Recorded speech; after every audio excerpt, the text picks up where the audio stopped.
नमस्कार दोस्तों, मैं सीमा शर्मा। आप मुझे पहचान ही गए होंगे मेरे YouTube चैनल ज्ञान चलते चलते के माध्यम से क्लास 12 की हिंदी की पाठ्य पुस्तक आरोह भाग 2 के गद्य खंड के 18 नंबर चैप्टर श्रम विभाजन और जाति प्रथा और उसी का दूसरा भाग मेरी कल्पना का आदर्श समाज, ये दोनों भाग ही डॉक्टर भीमराव अंबेडकर जी द्वारा लिखा गया है।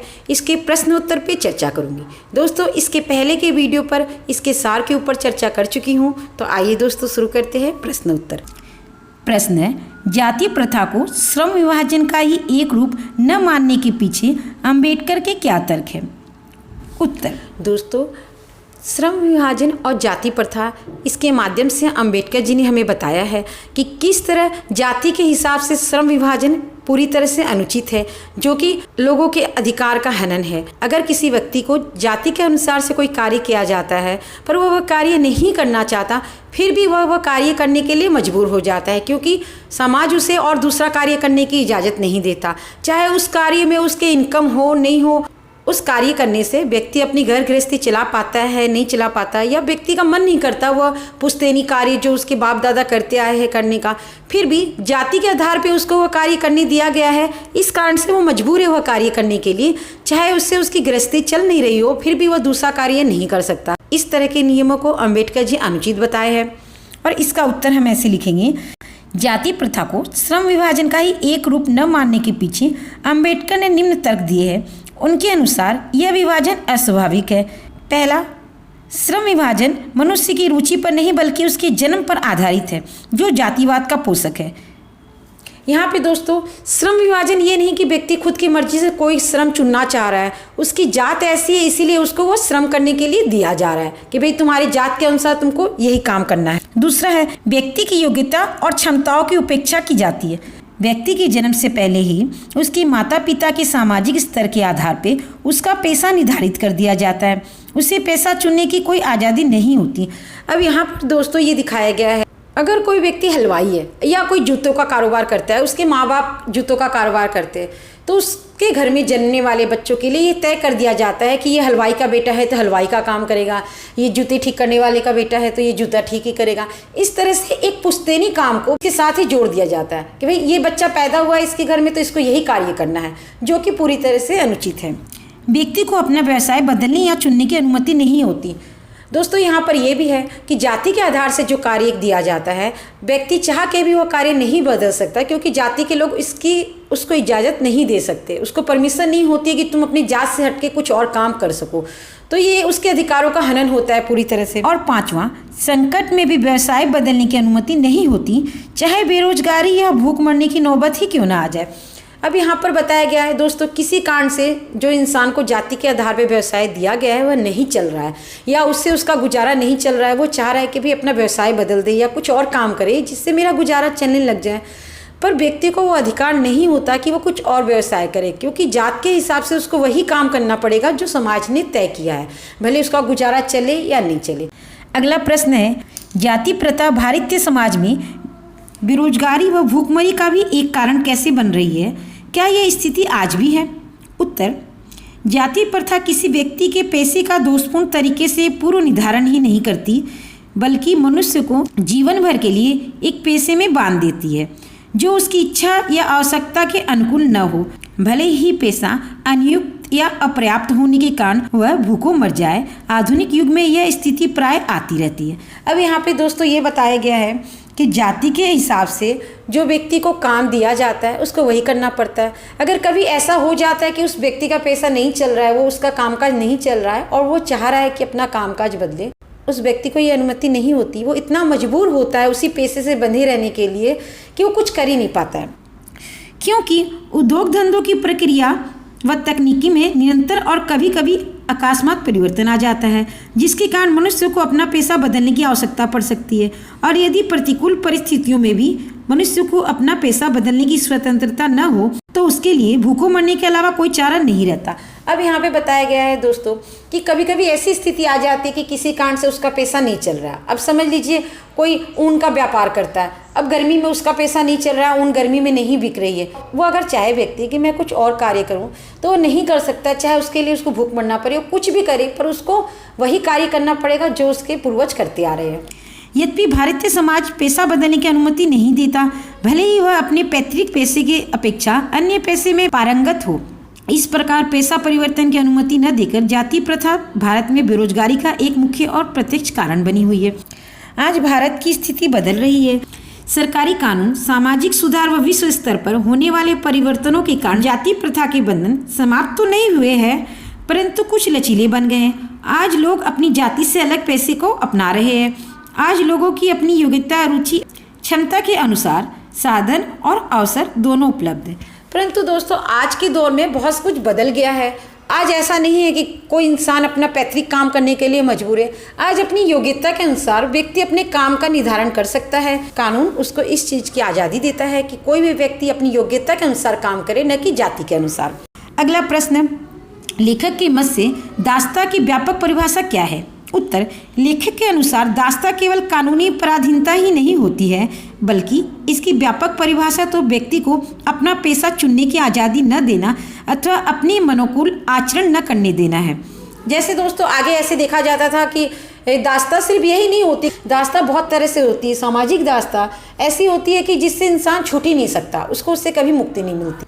जैसे यह भी एक दास्ता का ही रूप है कि व्यक्ति अपनी इच्छा या अपनी योग्यता के अनुसार अपने काम को नहीं चुन सकता था। यह आगे दास्ता का ही एक रूप थी। सामाजिक दास्ता की स्थिति में कुछ व्यक्ति को दूसरे लोगों के द्वारा तय किए गए व्यवहार और कर्तव्यों का पालन करने के लिए विवश होना पड़ता है। अपनी इच्छा के विरुद्ध मजबूरी में पैतृक पेशे अपनाने पड़ते हैं। शारीरिक वंश परंपरा और सामाजिक उत्तराधिकारी की दृष्टि से मनुष्य में असमानता संभावित रहने के बावजूद अंबेडकर समता को एक व्यवहारिक सिद्धांत मानने का आग्रह क्यों करते हैं? इसके पीछे उनका क्या तर्क है?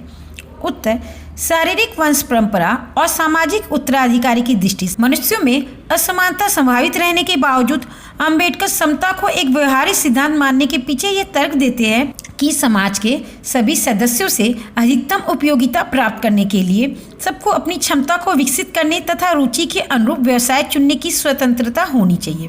अब यहाँ पे ये बताया गया है दोस्तों कि समता का अधिकार क्यों चाहते हैं।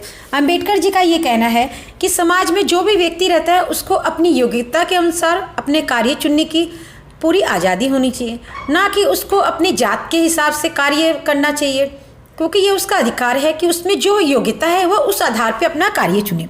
राजनीतिज्ञ को अपने व्यवहार में एक व्यवहारिक सिद्धांत लाने की आवश्यकता रहती है और यह व्यवहारिक सिद्धांत यही होता है कि सब मनुष्यों के साथ समान व्यवहार किया जाए, उन्हें समान अवसर दिए जाए ताकि उनमें मानसिक स्तर पर भेदभाव उत्पन्न न हो। प्रश्न, सही में अंबेडकर ने भावनात्मक समत्व की मानवीय दृष्टि के तहत जातिवाद का उन्मूलन चाहा है, जिसकी प्रतिष्ठा के लिए भौतिक स्थितियों और जीवन सुविधाओं का तर्क दिया है। क्या इससे आप सहमत हैं? उत्तर, हम लेखक की बात से सहमत हैं कि उन्होंने भावनात्मक समत्व की मानवीय दृष्टि के तहत जातिवाद का उन्मूलन चाहा है। किसी भी समाज में भावनात्मक समत्व तभी आ सकता है जब सभी को समान भौतिक सुविधाएं उपलब्ध होगी।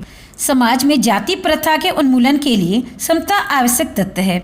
मनुष्य के प्रयासों का मूल्यांकन भी तभी हो सकता है जब सभी को समान अवसर मिले। उदाहरण के लिए गांव की पाठशाला और कॉन्वेंट में पढ़ने वाले बच्चों का सही मूल्यांकन हम कैसे कर सकते हैं?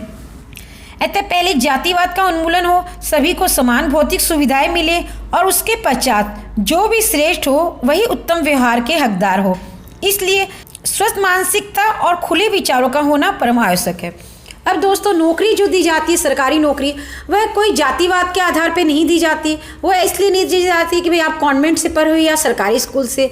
नौकरी दी जाती योग्यता के आधार पे, चाहे आप कॉन्वेंट पे पढ़े हो या सरकारी स्कूल में। अगर आप योग्य है हमारे काम के लिए या आप योग्य है उस नौकरी के लिए, तो आपको आपकी योग्यता के अनुसार ही काम मिलेगा।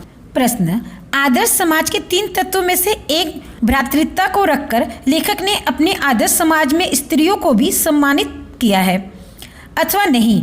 आप इस भ्रातृत्वता शब्द से कहाँ तक सहमत हैं? यदि नहीं तो आप क्या शब्द उचित समझेंगे, समझाइए। उत्तर, आदर्श समाज के 3 तत्वों में से एक भ्रातृत्वता को रखकर लेखक ने अपने आदर्श समाज में स्त्रियों का स्पष्ट रूप से कोई उल्लेख तो नहीं किया है, परंतु स्त्री पुरुष दोनों ही किसी भी समाज के आवश्यक तत्व माने जाते हैं। अतः स्त्रियों को सम्मिलित करने या न करने की बात व्यर्थ और अनुचित है। भ्रातृत्वता शब्द संस्कृत का शब्द है जिसका अर्थ है भाईचारा। यह बात सर्वविदित है कि भाईचारा से ही संबंध बनते हैं, परंतु भ्रातृत्वता शब्द प्रचलन में न होने के कारण भाईचारा शब्द का उपयोग करना ही उचित समझूंगा। अब दोस्तों यहाँ पर है कि कोई भी इंसान के साथ भाईचारा सिर्फ जात पात के हिसाब से नहीं होना चाहिए कि वो हमारी जात का इसलिए मेरा उसके साथ भाईचारा है। अगर कोई गैर जात का है तो उसके व्यवहार के अनुरूप भाईचारा होना चाहिए। दोस्तों अब मैं आपको कुछ बहुविकल्पीय प्रश्न बताऊंगी जिसके 4 ऑप्शन है और उसका उत्तर भी बताऊंगी। तो आइए शुरू करते हैं। प्रश्न, आधुनिक सभ्य समाज कार्य कुशलता के लिए किसे आवश्यक मानता है? जाति प्रथा को, श्रम विभाजन को, शिक्षा को या प्रोत्साहन को? उत्तर, श्रम विभाजन को। दूसरा प्रश्न, फ्रांसीसी क्रांति के नारे में कौन सा शब्द विवाद का विषय रहा है? राजतंत्र, स्वतंत्रता, समता, भाईचारा? उत्तर, समता। अगला प्रश्न है, श्रम विभाजन और जाति प्रथा पाठ के लेखक है प्रेमचंद, विष्णु खरे, रघुवीर सहाय, भीमराव अंबेडकर? सही उत्तर है भीमराव अंबेडकर। प्रश्न, जाति प्रथा मनुष्य की स्वाभाविक प्रेरणा, रुचि व आत्मशक्ति को दबाकर उसे क्या बना देती है? सक्रिय, निष्क्रिय, गतिशील, कर्मशील? उत्तर, निष्क्रिय। प्रश्न, आधुनिक युग में विडंबना की बात क्या है? साम्यवाद, जातिवाद, प्रयोगवाद, अद्वैतवाद? उत्तर, जातिवाद। प्रश्न, आदर्श समाज की क्या विशेषता है? विघटन, अलगाव, गतिशीलता, विद्वेष? उत्तर, गतिशीलता। प्रश्न, जाति प्रथा किसका आधार नहीं होनी चाहिए? देश विभाजन, श्रम विभाजन, सामाजिक विभाजन, गृह विभाजन? उत्तर, श्रम विभाजन। पैतृक काम अपनाने के लिए कौन सा धर्म मजबूर करता है? हिंदू, मुस्लिम, सिख, ईसाई? उत्तर, हिंदू। स्वतंत्रता, समानता और भाईचारे पर आधारित समाज को अंबेडकर ने कैसा बताया है? आदर्श, असभ्य, महत्वपूर्ण, स्वीकार्य? उत्तर, आदर्श। काल्पनिक जगत की वस्तु है क्या? स्वतंत्रता, समता, भाईचारा? इनमें से कोई नहीं। उत्तर, समता। दोस्तों किसी भी पाठ से संबंधित किसी भी व्याख्या, किसी भी प्रश्न उत्तर से रिलेटेड कोई क्वेश्चन हो तो आप मेरे से कमेंट करके पूछ सकते हैं, मैं जवाब ज़रूर दूंगी।